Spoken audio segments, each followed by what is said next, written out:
Hello friends, welcome back to my channel. I am Dr. Meena, practice in Pune, Maharashtra since more than 15 years.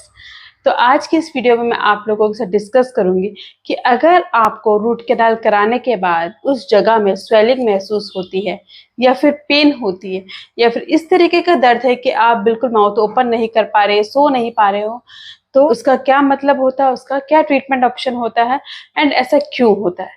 आज की video को last तक जरूर देखिए, इसमें बहुत सारी चीजें मैं डिस्कस करने वाली हूँ। एंड अगर आपके मन में ऐसा कुछ क्वेश्चन है कि मैंने रूट कैनाल कराया था कुछ साल पहले एंड उसके बाद अभी स्वेलिंग आ गई है, तो उसका क्या रीजन हो सकता है। सो वीडियो स्टार्ट करने से पहले अगर आप चैनल में नए हैं तो इसको लाइक शेयर एंड सब्सक्राइब जरूर करिए and hit the bell icon ताकि मेरी आने वाली हर लेटेस्ट वीडियो का अपडेट आपको मिलता रहे। So let's start the video. तो सबसे पहले जानते हैं कि रूट कैनाल कराने का क्या मेन रीजन होता है, क्यों डेंटिस्ट रिकमेंड करते हैं रूट कैनाल करें।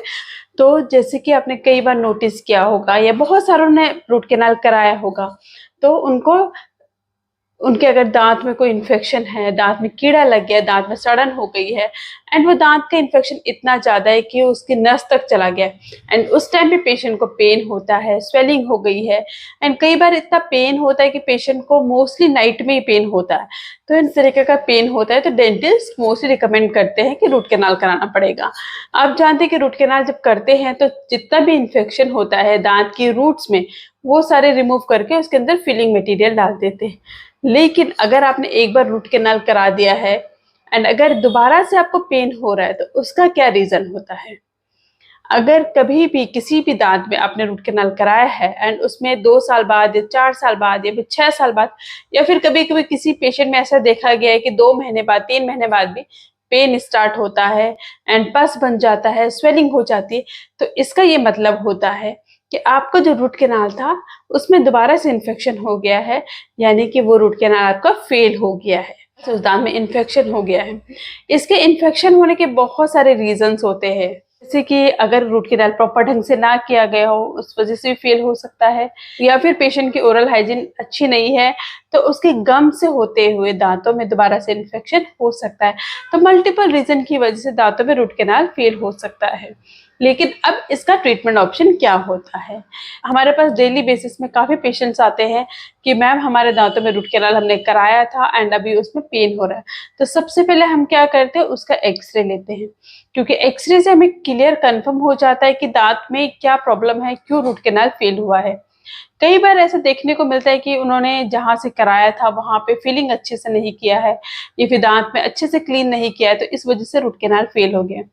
तो अगर ऐसा कुछ केस हमको मिलता है कि रूट कैनाल फेल हो गया है एंड पेशेंट को दोबारा से स्वेलिंग आ गई है, तो मोस्टली चांसेस में हम दोबारा से री रूट कैनाल करते हैं, दोबारा से उसमें काम किया जाता है, दोबारा से उस इन्फेक्शन को हटाया जाता है। तो इस प्रोसेस में जैसे रूट कैनाल होता है सेम वही प्रोसेस है, बट इसको रिपीट करना पड़ता है। इसमें जो अंदर का ओल्ड फिलिंग मटेरियल होता है उसको हम पहले रिमूव कर देते हैं एंड उसके बाद दांत को अच्छे से क्लीन करके उसके बाद उसमें फिलिंग मटेरियल डालते हैं।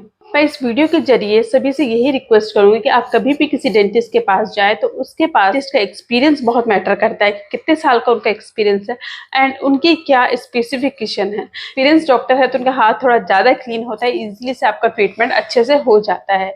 तो आई होप आपको समझ में आ गया होगा कि अगर आपके दांतों में दोबारा इन्फेक्शन हो गया है तो उसका क्या रीज़न होता है एंड उसका ट्रीटमेंट ऑप्शन क्या होता है। But if you still have any doubt you can write me in the comment box. So thank you so much for watching my video.